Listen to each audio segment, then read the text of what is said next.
Welcome to Slide Reel Recap. A powerful alien has promised to destroy Earth, and the only ones who might be able to stop this catastrophe are the worst students in their school. Today, we'll be recapping the 2015 live-action movie Assassination Classroom. A new threat emerges, and the military mobilizes to neutralize it. They launch an attack on the creature's hideout to set slowly creeping closer to their target. But as they finally approach, the creature's tentacles spring to life, attacking them. Panic ensues, and the soldiers fire wildly, but they're quickly wiped out, one by one. A few weeks later, the same monster that attacked the soldiers is teaching a high school class. The teacher, resembling a bizarre blend of an octopus and Pac-Man, calmly takes attendance while his students fire rubber bullets at him, trying to bring him down.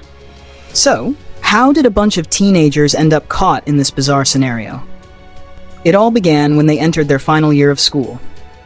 These students belong to Class 3E, known for having the lowest grades in the entire Kunigigaoka school.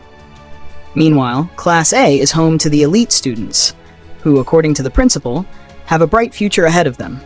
As punishment for their poor performance, Class E is banished to an old rundown building, where they're kept separate from the rest of the students. The principal claims this will prevent them from dragging others down. When the students arrive in their classroom, they're shocked to find that their new teacher is none other than the alien who destroyed part of the moon, and who has vowed to destroy Earth by the time they graduate. Tadaomi Karasuma, a government agent from Japan's Ministry of Defense, briefs the students on their mission. They must kill their alien teacher before graduation, or the entire planet will be wiped out. The problem? This alien is impossibly fast, and even the most skilled agents haven't been able to land a single blow on him. The alien teacher explains that he made a deal with the government. He's agreed to let them try to kill him, but only if he can teach Class 3E in the meantime. Tadaomi introduces the students to specially designed weapons, knives and bullets, crafted from a material that's harmless to humans, but deadly to their new teacher. To prove it, the creature takes a gun from Tadaomi and shoots one of his own tentacles. The students watch in horror, but just moments later, the creature regenerates, growing a new limb to replace the one he lost. Tadaomi admits that no one understands why the alien made this deal, but he assures the students that they're safe, as their teacher has promised never to harm them. He also reveals the reward for killing the creature: 10 billion yen, or $77 million, for the student who succeeds in saving the planet. From that point on, Tadaomi becomes their assistant teacher, helping to train the students for the daunting task ahead. Joining him is Irina Jelovich, an assassin hired to teach the students English. Despite her lethal skills and heavy weaponry, Irina quickly learns that taking down this alien won't be as easy as she thought. During class breaks, Tadaomi would train the students, and gradually, their combat skills began to improve. Nagisa, one of the students, carefully studied his teacher's weaknesses from the very moment he joined the class. He even noticed that the teacher's face would change color depending on his mood. One day, 3 of Nagisa's classmates tried to persuade him to take part in what they believed to be a foolproof plan. Although Nagisa felt it wasn't the right time to act, he eventually gave in to the pressure. As class progressed, Nagisa told the teacher he had finished his work and got up to bring it to him. Concealed in his hand was a knife, and just as he attempted to strike the giant octopus, his attack was swiftly neutralized. Nagisa then hugged the teacher, and moments later, a bomb exploded. Some students cheered, thinking they had finally defeated the creature. Kayano and a few other classmates rushed to help Nagisa, demanding to know what the trio had done. They revealed they had crafted a grenade filled with the special rubber bullets. The plan was to kill the teacher with those bullets, while Nagisa would walk away with only minor injuries. When they looked over, they noticed a membrane covering the monster's entire body. As they searched for the remains, they realized the large yellow head hadn't suffered a single scratch. Koro-sensei had actually hidden on the ceiling, listening to their entire conversation. He explained that he could shed his skin once a month, and the tough outer layer had absorbed the full impact of the explosion, allowing him to escape unscathed. However, the creature was furious with the trio for endangering Nagisa's life. As his anger boiled over, his face turned red, and within seconds, he rushed to the homes of the 3 students' parents, stealing their nameplates. Koro-sensei reminded them that due to his agreement with the government, he couldn't harm the students, but if they endangered their classmates again, their families would face the consequences. After delivering the threat and reprimanding the class, he instructed everyone to return to their seats and resume teaching. Kayano then asked if the professor had a name. The alien replied that he didn't, so she suggested the students affectionately call him Koro-sensei. The class loved the idea, and so did the professor. From that moment on, he became known as Koro-sensei. Later that day, when Tadaomi arrived at school, he found the students gathered around the basketball hoop, with Koro-sensei tangled up in the net. Moments later, Irina arrived and both she and Tadaomi asked the students what had happened. The students explained they had set the trap the day before and managed to catch the teacher. As Koro-sensei spun around in the net, it eventually broke loose, and he fell to the ground. The students seized the opportunity to fire at him, but Koro-sensei was too fast. In the blink of an eye, he appeared on the school's roof. At that moment, a new student arrived at the school. His name was Akabane Karma, and he had been suspended from Class A due to his violent behavior. Upon meeting Koro-sensei, Karma attached anti-teacher material to his hand and tested its effectiveness by shaking hands with his new sensei. The next day, when Koro-sensei arrives at the classroom, he's startled to find a dead octopus stabbed on his desk. Karma casually apologizes, claiming he killed the octopus by mistake, thinking it was Koro-sensei. In response, Koro-sensei approaches Karma and promises to show him the true power of his tentacles. First, he uses the octopus as an ingredient to make takoyaki, stuffing the dumpling into Karma's mouth, and even takes the chance to glue fake nails onto him. Later, on his way home, Nagisa runs into Karma, who seems lost in thought. Karma reflects on an incident from when he was still part of Class A, after getting into a fight with boys from another school. His principal had approached him, acknowledging Karma's tendency to get into fights, but promising to always stand by his side. When Nagisa appears, Karma mentions that despite Koro-sensei's quirks, he seems like a good teacher, though their mission is still to kill him. Just then, Koro-sensei himself shows up, encouraging them to keep improving their combat skills. Karma, testing Koro-sensei, asks if he would risk his life to protect one of his students. The alien responds confidently, yes. Without hesitation, Karma pulls out his gun and leaps off the edge of a cliff, planning to shoot Koro-sensei the moment he comes to rescue him. As he free falls, Karma recalls the time he stood up to 3 bullies humiliating a Class E student. Afterward, his principal punished him for attacking the elite students and demoted him to Class E.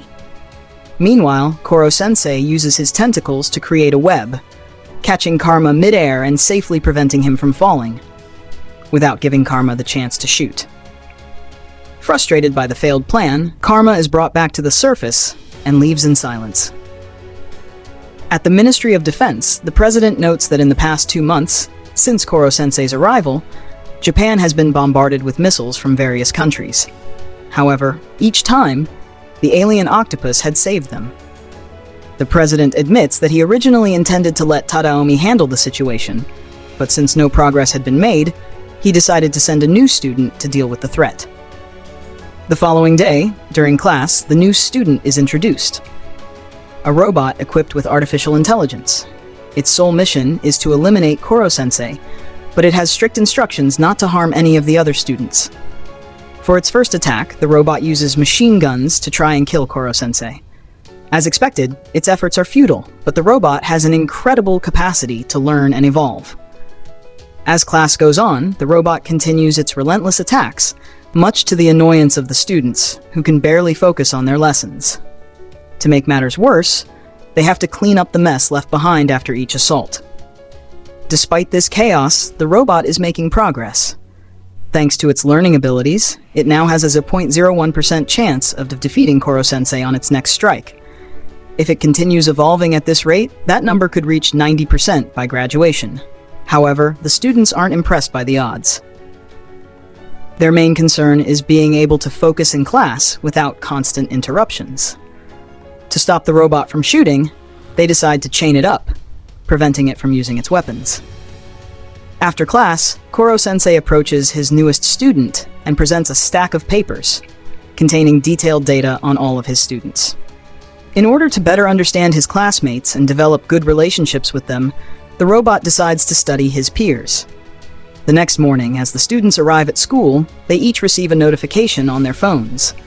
Opening the message, they discover that the AI has created an app to facilitate interactions with its classmates. It also announces that it will no longer attempt to eliminate Koro-sensei on its own, and will instead work as part of a team. Once again, Kayano suggests a name for the new classmate, and the students agree to call it Ritsu. Shortly after, Ritsu informs the class that a new transfer student is about to arrive. Moments after Koro-sensei enters the room, a white-haired boy suddenly falls from the ceiling. Following him, a man dressed in beekeeper overalls walks in and scolds the boy, telling him to use the door next time. The man introduces himself as Shiro, the boy's guardian, and apologizes for the disruption. Ritsu then reveals that the new student's name is Hirobe Itona, and he trained alongside Ritsu at a special agent school. Itona, confident in his abilities, claims he is stronger than everyone in the room and promptly challenges Koro-sensei to a battle. The professor agrees, and Shiro establishes a simple rule: the first to leave the space delimited by the desks will lose. As the duel begins, Itona surprises everyone by successfully ripping off one of Koro-sensei's tentacles during his first attack. To everyone's shock, Itona himself reveals tentacles growing out of his head. Koro-sensei quickly realizes that Itona's tentacles are still developing, which triggers a memory from his own past, making him visibly angry. Dodging Itona's attacks with ease, Koro-sensei sheds his skin for the second time that month, as part of his secret defense strategy. As he clings to the ceiling, his tentacles regenerate, but his energy starts to drain. With his strength faltering, Koro-sensei is unable to avoid the next wave of attacks and takes a heavy beating from Itona. After recovering, Koro-sensei admits that this is the first time he's faced an opponent on his level. However, he is determined not to give up. Using a rubber knife developed by the Ministry of Defense, Koro-sensei strikes at Itona, weakening him, as the boy's tentacles are made of the same material as Koro-sensei's own body. With Itona's tentacles restrained, his speed decreases, giving Koro-sensei the chance to throw him out of the classroom. Though Itona is uninjured, thanks to the protection of Koro-sensei's discarded skin, he has left the designated battle area and loses the fight. Shiro then collects his disciple, promising that they will return soon. After class, Nagisa and Kayano approach Koro-sensei, curious about why he chose to become Class E's teacher. Koro-sensei reveals that he is fulfilling a promise he made to someone, though he cannot yet disclose who that person is or the specifics of the promise. Nagisa then asks if there is anything they can do to increase their chances of eliminating the alien teacher in the future. In response, Koro-sensei suggests that the students spend the weekend at school for extra study sessions. Since he will also be staying at the school, it would be yet another opportunity for the students to try and assassinate him. The class agrees, and Koro-sensei names the event the Assassination Training Camp. Using his super speed, Koro-sensei teaches each student individually, focusing on their areas of difficulty. That night, Tadaomi receives a call from his superior, informing him that a new coach will arrive the next morning. Shortly afterward, Koro-sensei visits Tadaomi's room, and when asked about his love life, the alien becomes reflective, recalling the moment he lost his beloved. As promised, the next morning, Takaoka Akira arrives at the school and announces that he will be Class E's new coach. Before beginning their training, he brings breakfast for the students, instantly winning them over with his friendly demeanor. Later, Irina approaches Tadaomi to discuss her former army buddy, Takaoka. She explains that his teaching method revolves around getting close to his students, making them feel like they are part of a family. However, this soon turns into a dictatorship, with Takaoka even resorting to violence against the students. On the second day of training, Takaoka instructs the students to run 20 laps. When Kanzaki begins to feel ill and collapses, Takaoka checks on her and asks if she's okay. She admits that she can't take it anymore and would prefer to train under Mr. Tadaomi. At that moment, Takaoka slaps her. The other students gather around, begging him to let her go, but he remains determined to teach her a lesson. Just as he's about to land another slap, Tadaomi steps in, grabbing Takaoka's fist and ordering him to leave the students alone. Takaoka criticizes Tadaomi's training methods, claiming they are ineffective, which is why the students are so weak. He challenges Tadaomi to choose his best student to fight him, promising that if the student could put a knife to his body even once, he would admit defeat and leave the school. Tadaomi selects Nagisa, but makes it clear that the boy doesn't have to participate if he doesn't want to. What the students don't realize is that Nagisa has a natural talent for killing, which he hides behind his calm demeanor. However, deep down, he has a thirst for blood. As Nagisa steps forward to face Takaoka, he can't help but smile, relishing the opportunity. Takaoka, confident in his own abilities, is taken aback when he sees the intense expression on Nagisa's face. In an instant, Nagisa manages to place the knife at Takaoka's neck, knocking him down. Humiliated, Takaoka demands a rematch, unwilling to accept defeat by a mere student. But Nagisa calmly reminds him of their deal and asks him to leave. Defeated, Takaoka leaves, and the students thank Nagisa for getting rid of their cruel trainer. One rainy day, classes proceed as usual, but Koro-sensei is noticeably late. When he finally arrives, the students notice something strange about his appearance. His head is bloated from absorbing a lot of water.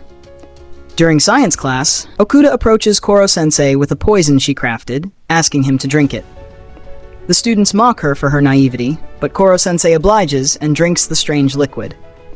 His face pales, horns grow on his head, and his entire body turns white as if frozen. However, he quickly returns to normal, praising Okuda for creating such a powerful poison based on sodium hydroxide, which is lethal to humans but harmless to him. Koro-sensei offers to teach Okuda how to create an even stronger poison. After ingesting her improved formula, his body becomes thin like a blade, and he uses this new form to evade the students as they attempt to catch him. After a few minutes, he returns to normal and instructs the students to call Professors Tadaomi and Irina to gather in the schoolyard.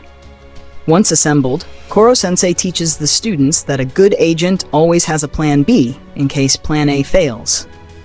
He suddenly rockets into the sky, and moments later, he returns, having intercepted a bomb in midair. Leading the students back to class, Koro-sensei informs them that for the upcoming exams, they must devise a perfect plan to eliminate him. As an added incentive, he promises that the students who achieve the highest scores in each subject will have the chance to destroy one of his tentacles. With each tentacle lost, his speed will decrease, improving their chances of successfully killing him. This motivates the students to dedicate themselves to their studies even more. After class, Koro-sensei gives Nakamura, his top English student, a hands-on learning experience by taking her to the United States, where she can immerse herself in the language. He then takes Karma, the top math student, to the Great Wall of China to calculate its height. Kayano gets a trip to Italy to measure the leaning angle of the Leaning Tower of Pisa. Through these experiences, the students gain academic insights, while Koro-sensei adds to his graduation photo album. After the exams, Nakamura, Okuda, and Karma achieve the highest scores in English, science, and math, respectively. As a reward, each of them gets to destroy one of Koro-sensei's tentacles on the day of the final exam. The next day, the students prepare to execute their plan to kill Koro-sensei. They meticulously construct the necessary setup for the mission. That night, as they watch fireworks, the students reflect on whether they truly want to kill their beloved teacher. Despite their fondness for Koro-sensei, they understand the need to eliminate him to save the planet. Koro-sensei appears, expressing his anticipation for their performance the following day. When the big day finally arrives, the students arm themselves and head to the designated execution site. Koro-sensei is restrained, and the trap is revealed in full. The students have accounted for every detail, eager to carry out their plan. Nagisa reveals the strategy. After cutting off Koro-sensei's tentacles, they will throw him into a bathtub filled with water, one of the octopus's weaknesses. The students execute their plan, tearing off his tentacles and dousing him with gallons of water. As they approach to finish him off with rubber bullets, an explosion occurs, and Koro-sensei vanishes. Soon after, they find him. His entire body is gone, leaving only his head encased in a high-density crystallized shield, which is impervious to any external force, even special bullets. This is Koro-sensei's absolute defense, which can withstand even a nuclear bomb. However, the energy crystal will only last for 24 hours. The students come up with a new idea. They plan to fill a pool with anti-teacher bullets and place him inside. If eventually broke, Koro-sensei would be destroyed upon contact with the bullets. However, the octopus warns that if that happens, he can explode again, expelling all the bullets before they can harm him. Suddenly, without any warning, some students start fainting, and Kayano notices they are running high fevers. Minutes later, Takaoka and his gang arrive. He smugly informs them that before leaving, he had placed a virus in some of the students' drinks. The virus would kill them within 3 days unless they received the antidote, of which, unsurprisingly, he was the only one in possession. Takaoka reveals that he's back for revenge because, thanks to Nagisa, he became a laughingstock at the Ministry of Defense. His hatred for the boy keeps him awake at night. He offers the antidote only if Nagisa hands over Koro-sensei. Nagisa, however, refuses to comply. To make things worse, Itana suddenly appears and attacks Nagisa. Tadaomi steps in to save him, getting injured in the process. Itana is there for his rematch against Koro-sensei. In the chaos, Karma pulls Nagisa aside and the two escape, trying to prevent Koro-sensei from being captured. Itana chases after them, while Takaoka flees with his men, taking the antidotes with him. While the other students try to help their sick classmates, Karma and Nagisa climb a tower in an attempt to hide from Itana. However, Itana finds them and uses his tentacles to destroy the ladder they were climbing. Nagisa throws a special sphere to Karma just as Itana captures him. Karma tries to dodge Itana's attacks, nearly falling off the tower. Itana catches him with his tentacles, but Karma uses the sphere to counterattack. Despite his efforts, Karma is knocked down. In the meantime, Nagisa manages to cling to the tower just before the ladder is completely destroyed. Defeated, Karma surrenders and pretends to agree to hand over Koro-sensei. As he reaches for the sphere, he instead throws it to Nagisa.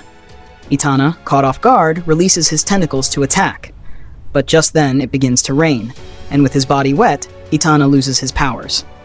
Koro-sensei praises the students for their clever plan. They had chosen this day specifically because they knew it would rain. That was their plan B. Koro-sensei then extends an offer to Itana, welcoming him to join Class E if he still wishes to.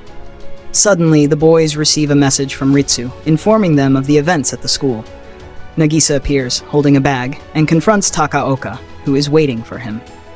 Takaoka explains that his new plan is to eliminate Koro-sensei by burying him in a cement tub filled with special bullets, along with Kayano. This would prevent Koro-sensei from exploding to rid himself of the bullets, as it would also kill a student. Takaoka demands that Nagisa hand over the octopus, but Nagisa pleads with him to let Class E eliminate Koro-sensei with their own hands, as it's what they've been trained for. Unmoved, Takaoka takes advantage of Nagisa's lowered stance and stomps on his head, humiliating him. Despite the pain, Nagisa smiles as he hears a message from Ritsu on his phone. Nagisa then hands the bag to Takaoka, who, upon opening it, realizes it's just a soccer ball. At that moment, the rest of Class E arrives and traps Takaoka and his men in the cement they had prepared. Koro-sensei congratulates Okuda for successfully creating the antidote and praises Nagisa for his composure, even while being humiliated. Minutes later, military helicopters arrive, taking the students and teachers to a military base. The Ministry of Defense plans to execute a strategy to destroy Koro-sensei while he is still trapped inside his crystal sphere, rendering him immobile. They prepare a reinforced shelter where, even if Koro-sensei explodes, he won't be able to escape. They intend to fill the shelter with anti-teacher bullets. Before the operation begins, they allow Koro-sensei to say his final words to his students. As the entire class watches intently, Koro-sensei congratulates them on their growth and progress throughout their journey.